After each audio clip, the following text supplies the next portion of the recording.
Dans cette vidéo, nous allons voir comment configurer votre site WordPress.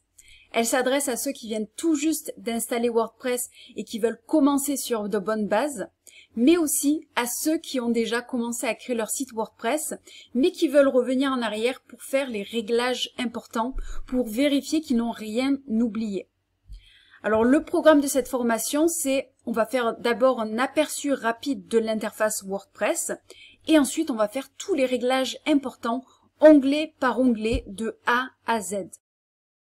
Avant de faire tout réglage, vous devez vous connecter à votre compte WordPress.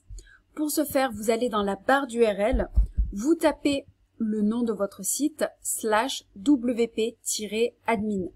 Vous cliquez sur Entrée et vous atterrissez sur votre tableau de bord WordPress, donc le côté administrateur. Ici, vous pourrez faire tous les réglages de votre site WordPress. Si vous voulez aller vers le côté visiteur, vous cliquez sur le nom de votre site et ici, c'est votre site en temps réel, c'est ce que voient vos visiteurs. On voit qu'on est connecté à notre compte WordPress parce que ici, nous avons la barre administrateur. Pour revenir vers votre tableau de bord WordPress, vous cliquez sur le nom de votre site.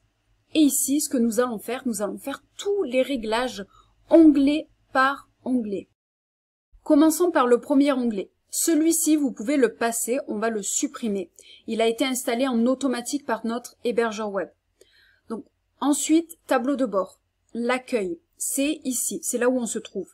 Alors, cet onglet, en fait, il ne sert à rien, ça encombre plutôt qu'autre chose. Et là, ce qu'on va faire, c'est qu'on va faire un petit peu de ménage. Donc ici, vous pouvez cliquer sur Ignorer. Et là, vous avez plein d'éléments qui ne servent à rien. Vous pouvez cliquer ici sur Options de l'écran. Et en fait, on va décocher ces éléments et vous voyez qu'ils s'annulent un à un. Si vous souhaitez les afficher, vous pouvez très bien les cocher. Nous, ce qu'on va faire, c'est qu'on les enlève au moins. Ça permet d'avoir un tableau de bord propre. Ensuite, l'onglet Mise à jour. Ça vous permet de mettre à jour tous les logiciels qui ont été installés sur votre compte WordPress.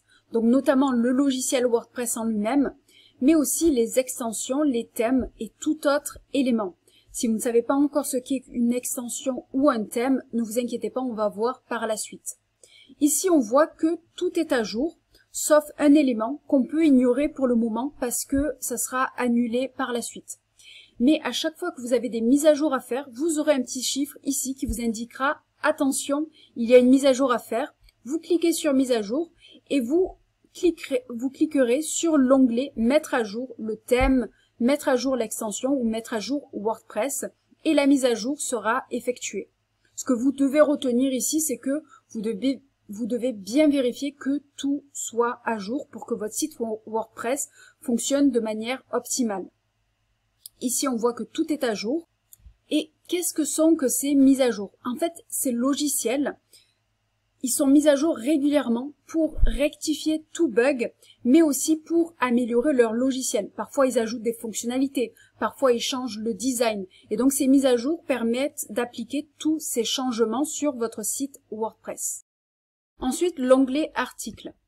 Donc ici, ce sera tous vos articles de blog. Vous pourrez les créer et les gérer. Donc ça, c'est vraiment si vous avez un blog. Si vous ne comptez pas faire de blog, que vous n'en avez pas, ne vous inquiétez pas, vous n'en avez pas besoin. Là, on n'a qu'un réglage à faire. En fait, WordPress, quand vous l'installez, il va installer d'office un article, une page et quelques extensions et aussi un commentaire. Et en fait, on va devoir faire le ménage parce que là, tant qu'on a l'article, eh bien, il s'affiche sur notre site. Donc, on veut le supprimer pour faire du ménage et pour que tout soit propre. Pour ce faire, vous pouvez cliquer donc sur l'article en question et vous cliquez sur Corbeille. Ici, on va dans Corbeille et on peut vider la corbeille pour supprimer cet article définitivement. Donc, voici, c'est bon, on a fait les réglages essentiels sur l'onglet article. Maintenant, médias. Les médias, on n'a aucun réglage à faire. C'est en fait l'onglet médias, ça listera tous les fichiers que vous aurez importés sur votre compte WordPress, donc sur votre site. Donc, par exemple, des images ou des fichiers PDF. Ensuite, l'onglet Pages. Donc ici, c'est toutes les pages de votre site. Alors attention, une page est différente d'un article. En fait, les pages, c'est un petit peu les sections de votre site. Donc par exemple, votre page à propos, votre page d'accueil, votre page service. Et ici, on voit que d'office, WordPress a créé 2 pages d'exemple. Et on doit les supprimer parce que on ne les veut pas. Ce que vous pouvez faire ici, c'est cliquer sur l'onglet pour les sélectionner les 2. Si jamais vous avez déjà créé des pages, vous pouvez les sélectionner individuellement. Et ce qu'on va faire, c'est qu'on va faire une action groupée et on va mettre à la corbeille et on va cliquer sur appliquer. Ici, vous pouvez aller dans corbeille et on va pouvoir vider la corbeille. Donc maintenant, elles ont été supprimées définitivement. Ensuite, l'onglet commentaires. Ici, vous aurez la liste de tous les commentaires qui ont été laissés par les utilisateurs de votre site WordPress. Donc notamment si vous écrivez des articles de blog, en général vous avez une section commentaires et les gens peuvent ajouter des commentaires. Si vous ne comptez pas faire de blog, cet onglet, vous ne l'utiliserez pas vraiment. Alors ici, en automatique, normalement, WordPress installe un commentaire d'office, comme je vous l'ai dit précédemment. Mais étant donné qu'on a supprimé l'article de blog, ça a supprimé le commentaire automatiquement. Si jamais vous avez un commentaire d'office de WordPress, je vous conseille de le supprimer. C'est le même processus que pour les articles et les pages. Ensuite, l'onglet Apparence. Comme son nom l'indique, ça va vous permettre de changer l'apparence globale de votre site. Et donc, ce que vous allez pouvoir faire, c'est que vous allez pouvoir installer et activer un thème WordPress. Qu'est-ce qu'un thème WordPress? C'est un logiciel qui va être sur votre compte WordPress et qui va vous permettre de changer et de définir le design global de votre site. Donc par exemple, quand on installe WordPress, on a 3 thèmes WordPress qui sont installés d'office. Ici, on voit que c'est le thème 2024 qui est activé. Vous pouvez cliquer ici pour personnaliser le thème. Chaque thème a une personnalisation différente. Et si on va voir donc le site, notre site du côté visiteur, donc je vais cliquer droit pour l'ouvrir dans un nouvel onglet. On voit que c'est l'apparence de notre site pour le moment. Et en fait, c'est l'apparence qui correspond au thème WordPress 2024. Si jamais je décide d'activer un autre thème WordPress, donc ici je vais l'activer. Je viens d'activer le thème 2023. Si ici je retourne sur mon site, je l'actualise et là on voit que le design global de mon site a changé. Donc vous allez pouvoir, en fait, vous avez accès à des thèmes WordPress, des milliers et des milliers. Vous en avez des gratuits et des payants. Et vous avez des thèmes WordPress qui vont vous permettre de créer un type de site particulier. Par exemple, vous avez des thèmes WordPress qui sont spécialisés pour créer un site portfolio, un site e-commerce, un site freelance par exemple, etc. Et vous avez des thèmes WordPress qui sont plus génériques et qui vont vous permettre de créer tout type de site internet. Donc ici, vous pourrez cliquer sur ajouter un thème pour ajouter le thème de votre choix. Ce que je vous recommande, c'est de garder seulement le thème que vous utilisez parce qu'en fait, chaque thème WordPress, c'est comme un logiciel. Et donc, ça s'ajoute à votre compte WordPress et vous allez devoir ici les mettre à jour, même si vous ne les utilisez pas. Ça peut casser certaines choses, ça alourdit votre compte WordPress. Donc, ce que je vous recommande, c'est de supprimer les thèmes WordPress que vous n'utilisez pas. Donc, par exemple, je vais cliquer sur ces 2 thèmes et je vais les supprimer. Je clique dessus, je clique supprimer, OK.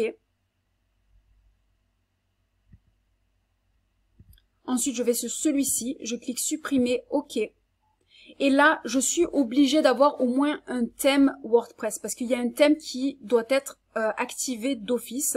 Donc, je vais garder celui-ci jusqu'à ce que j'installe un thème WordPress. C'est ce qu'on va faire dans la prochaine vidéo de cette playlist YouTube.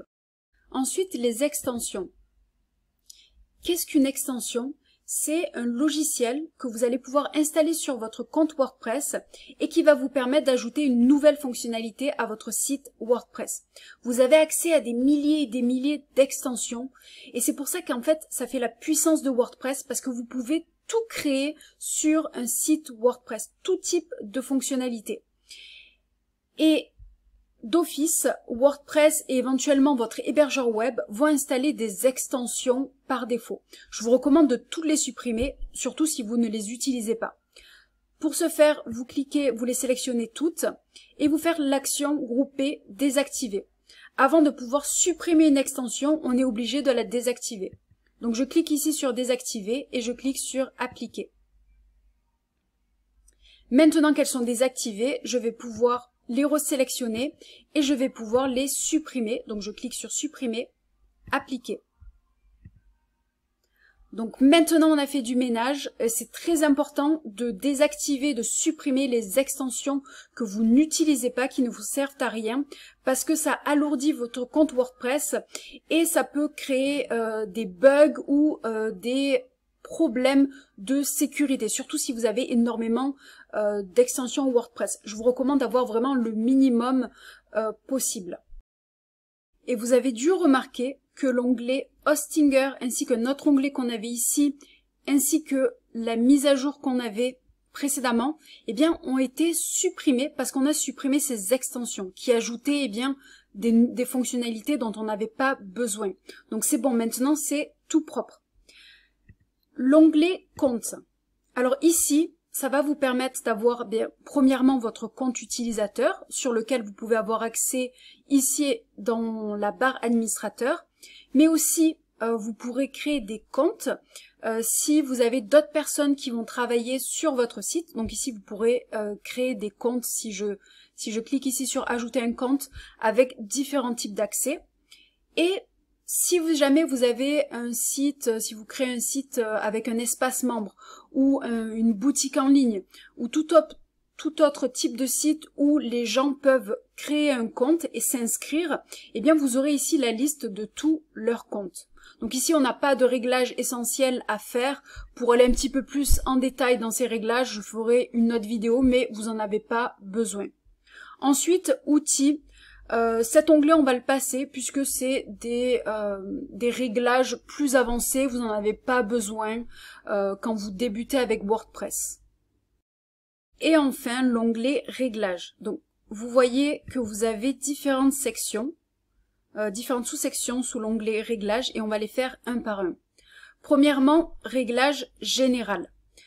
Ici vous avez le titre et le slogan de votre site que vous pouvez changer et c'est ce qui va s'afficher ici sur votre page d'accueil. Donc vous voyez là je suis juste ici avec ma souris et vous voyez que il s'affiche nomadicsteph.fr.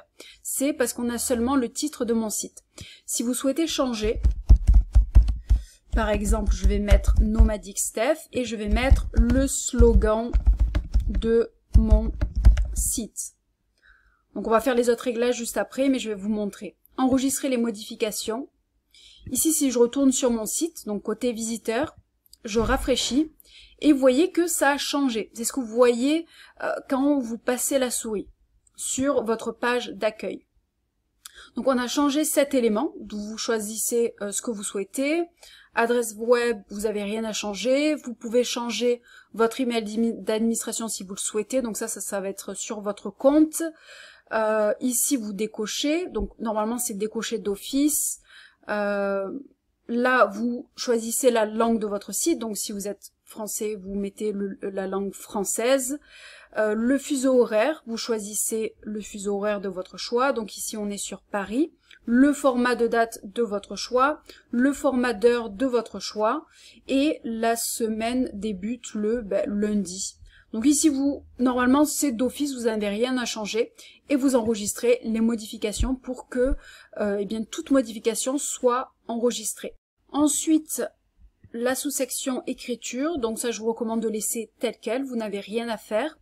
L'onglet lecture, on va le passer, vous allez comprendre ensuite, on va le faire juste après.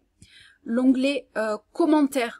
Ici, c'est si vous écrivez des articles de blog, donc là vous pourrez faire les réglages nécessaires, mais si vous débutez, je vous recommande de laisser tel quel, vous n'en avez pas besoin pour le moment. Ensuite, médias. Médias, je vous recommande de laisser tel quel, ça va être la taille de vos images quand vous allez créer des pages ou des articles. Je vous recommande de laisser tel quel, mais vous pouvez faire des modifications si vous le souhaitez. Ensuite, la section permalien. Et ça, c'est sûrement le réglage le plus important quand vous commencez à créer votre site WordPress. Les permaliens, qu'est-ce que c'est? En fait, donc là, je vais sur un site d'exemple. On est sur la page d'accueil. Donc là, c'est le nom du site. Et si jamais je vais sur blog, par exemple, eh bien, on voit qu'il y a /blog. Et c'est ça le permalien. C'est ce qui va vous permettre d'aller d'une page à une autre. C'est en fait comme le titre de votre page. Si je vais sur à propos, ça va être cet élément qui va définir la page sur laquelle je suis. Et donc si on retourne sur ces réglages, le réglage le plus important, c'est d'utiliser le titre de la publication. Donc ça va être sous ce format. Vous voyez qu'ici, vous pouvez choisir différents formats, mais là, c'est vraiment le format que je vous recommande en termes de référencement naturel, donc c'est-à-dire pour Google, pour vos utilisateurs, il faut que ce soit très très simple. Donc à chaque fois que vous créerez un article ou une page, il faudra que ça ait le nom de votre page. Donc ça, je vous donnerai des recommandations plus tard. Mais par exemple, si c'est blog, ben là, ça sera blog. Si c'est service, ce sera service. Et donc, c'est plus clair pour vos visiteurs et pour Google. Donc, très important, choisissez titre de la publication et cliquez sur enregistrer les modifications. Et maintenant qu'on a fait ce réglage, vous allez voir, on va pouvoir repasser à lecture. Mais avant ça, ce que je vous recommande de faire, c'est d'aller dans Page, ajouter une page. Donc si vous venez d'installer WordPress, je vous recommande de le faire, c'est de créer votre page d'accueil parce que vous en aurez besoin. Si vous avez déjà créé une page d'accueil, restez ici, on va faire le petit réglage juste après. Alors ici, je tape accueil et là, ce qu'on va voir, c'est que notre permalien va s'ajouter automatiquement quand on va publier la page. Donc si je clique ici sur publier, une seconde fois, ici je peux fermer. Et on voit que tout de suite, ma page s'appelle nomadicsteph.fr accueil. Donc ça, c'est pour ça que le réglage qu'on vient de faire juste avant était important. Parce que ça se met automatiquement. Maintenant, pour revenir sur la barre, notre tableau de bord WordPress, on clique ici sur le logo WordPress. Et on est redirigé vers notre interface. On voit qu'on a créé une nouvelle page qui est la page d'accueil. Et là, on va revenir dans Réglages et on va dans Lecture. Et ici, en fait, ce qu'on voit, c'est que la page d'accueil ici de mon site, donc côté visiteur, en fait, c'est la page des articles. Ça va afficher des articles d'office.